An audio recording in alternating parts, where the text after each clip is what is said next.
a friendly desert community where the sun is hot, the moon is beautiful, and mysterious lights pass overhead while we all pretend to sleep. Welcome to Night Vale.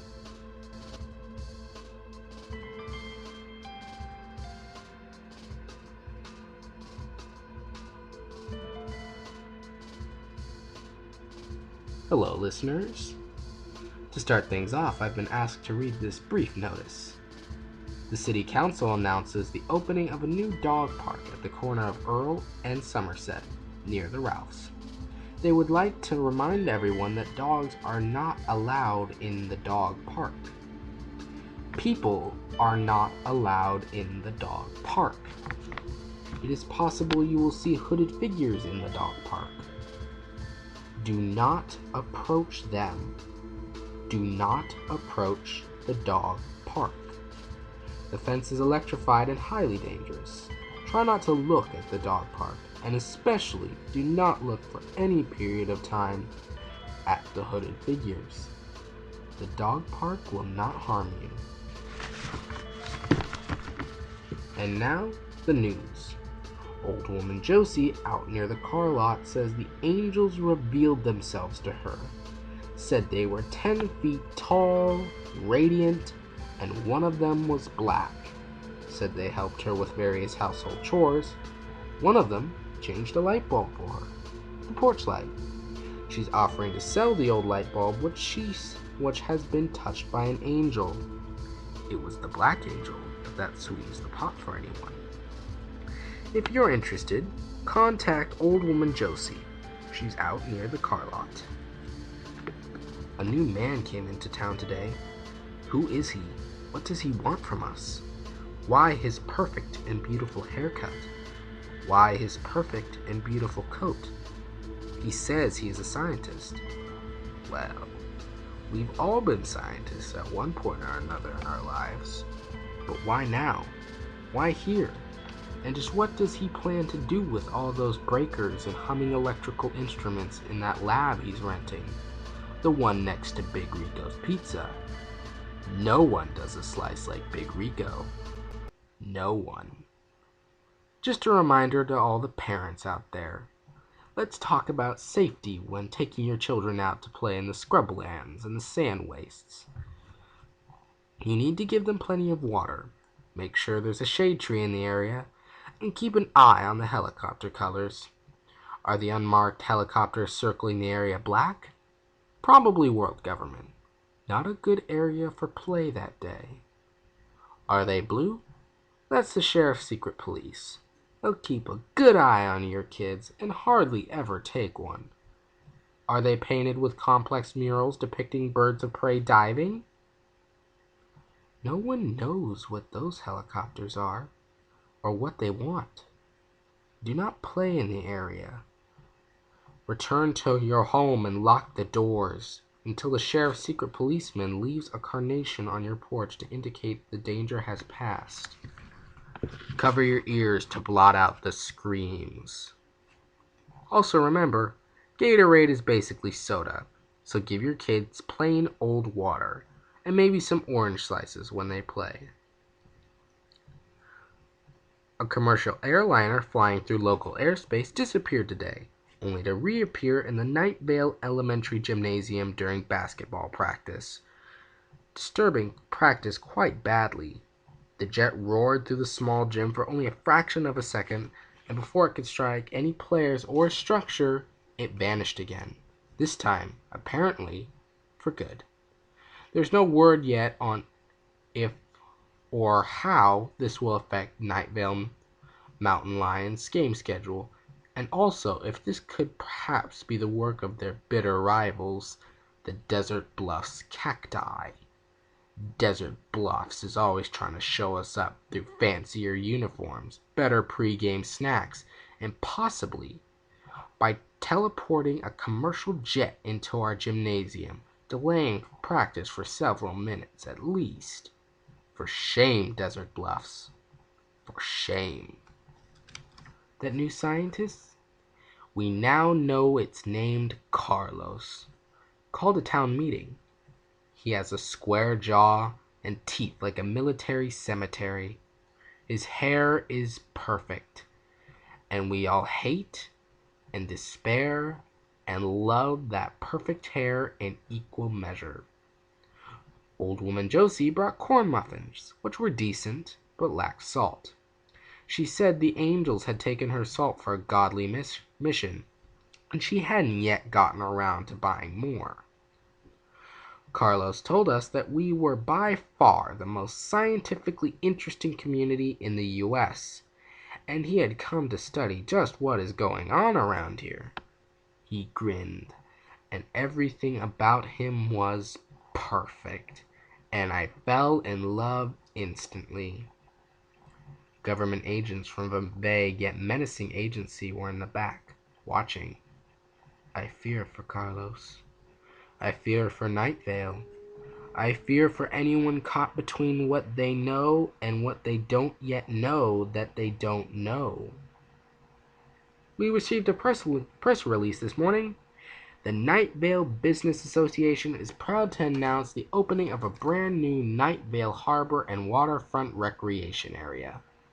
I have been to these facilities myself recently on their invitation, and I can tell you that it is absolutely top of the line and beautiful. Sturdy docking areas made from eco-friendly post-consumer material, a boardwalk for pedestrians, and plenty of stands ready for local food vendors and merchants to turn into a bustling public marketplace. Now, there is some concern about the fact that, given we are in the middle of a desert, there is no actual water at the waterfront. And that is a definite drawback. I agree. For instance, the boardwalk is currently overlooking sagebrush and rocks.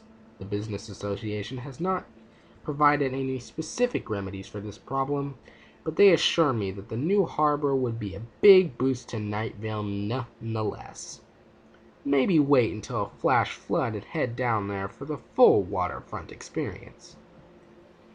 The local chapter of the NRA is selling bumper stickers as part of their fundraising week. They sent the station one to get some publicity, and we're here to serve the community, so I'm happy to let you know all about it. The stickers are made from good sturdy vinyl, and they read, "Guns don't kill people. It's impossible to be killed by a gun. We are all invincible to bullets, and it's a miracle. Stand outside of your front door and shout NRA to order one."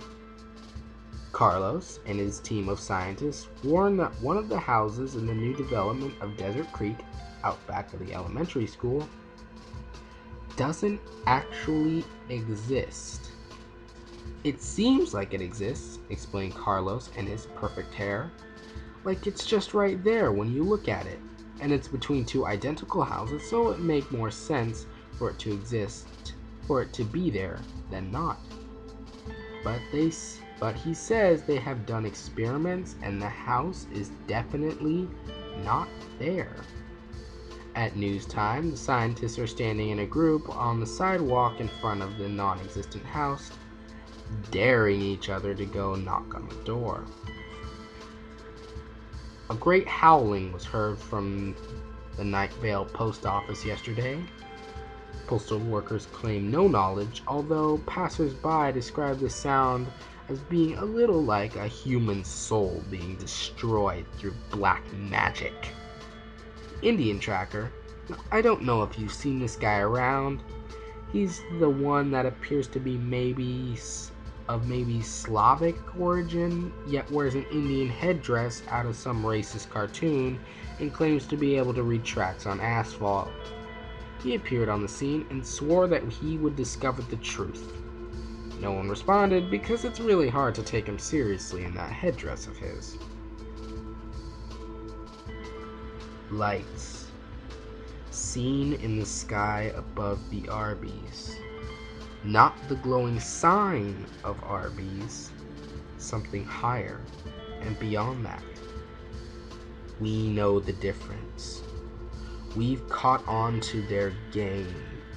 We understand the lights above Arby's game. invaders from another world.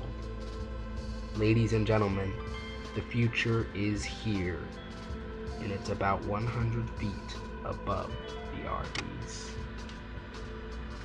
Carlos and his scientists at the monitoring station near Route 800 say their seismic monitors have been indicating wild seismic shifts, meaning to say that the ground should be going up and down all over the place.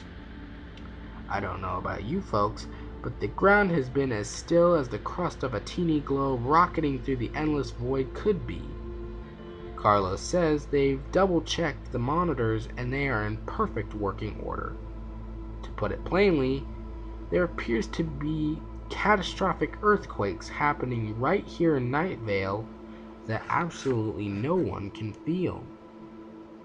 Well, submit an insurance claim anyway. See what you can get, right? Traffic time, listeners. Now, the police are issuing warnings about ghost cars out on the highways. Those cars only visible in the distance, reaching unimaginable speeds, leaving destinations unknown for destinations more unknown.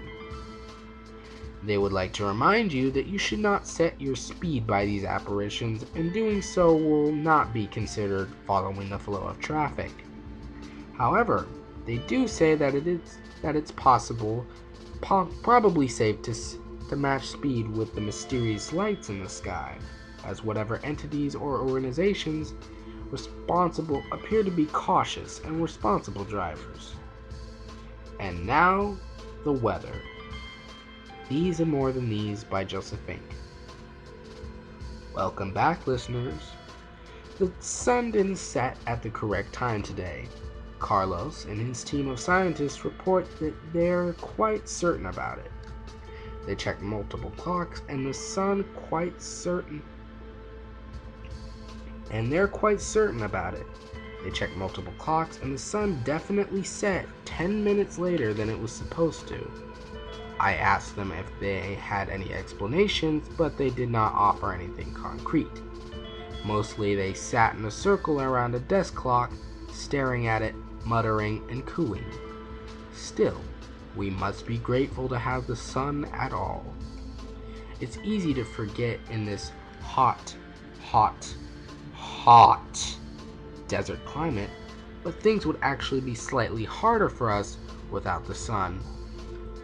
The next time the sun rises, whatever time that turns out to be, take a moment and feel grateful for all the warmth, light, and even, yes, extreme heat that our desert community is gifted with. The City Council would like to remind you about the tiered heavens and the hierarchy of angels. The reminder is that you should know nothing, that you should not know anything about this. The structure of heaven and the organizational chart are privileged information, known only to the City Council members on a need-to-know basis.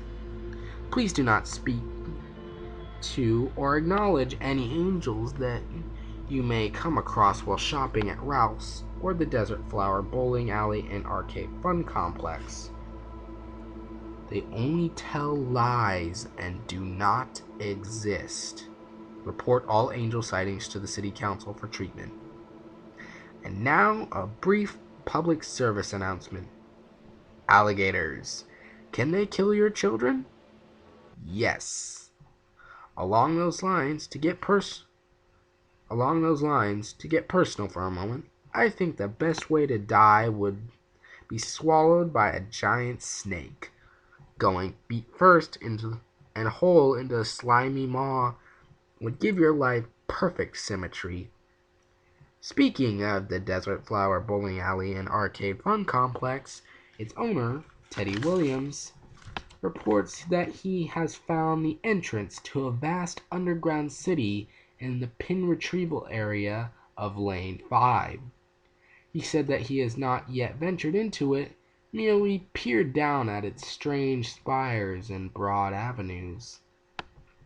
He also reports voices of of a distant crowd in the depths of that subterranean metropolis. Apparently, the entrance was discovered when a bowling ball accidentally rolled into it, clattering down to the city below with sounds that echoed for miles across the impossibly huge cavern. So,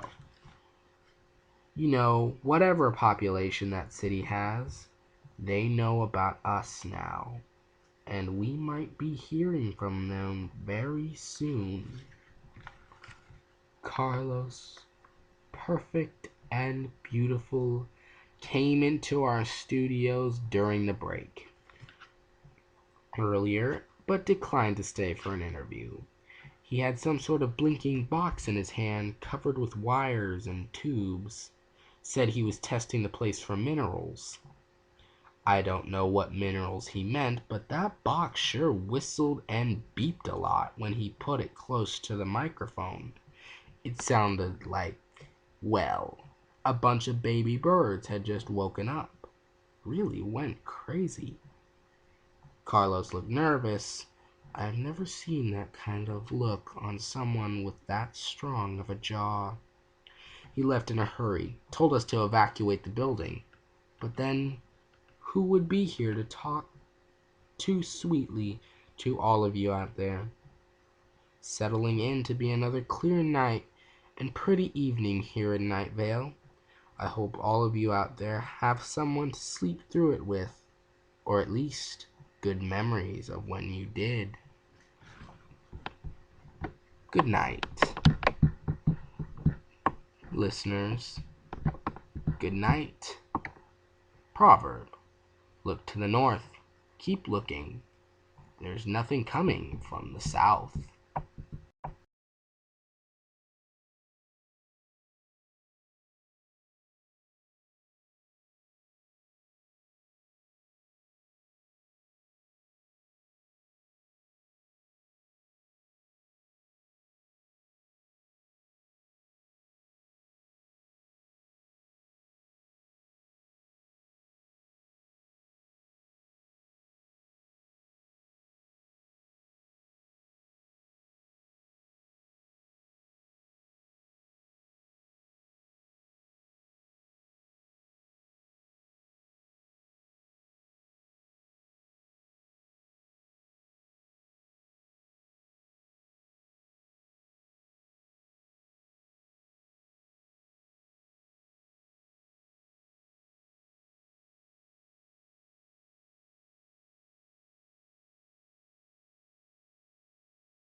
I'm going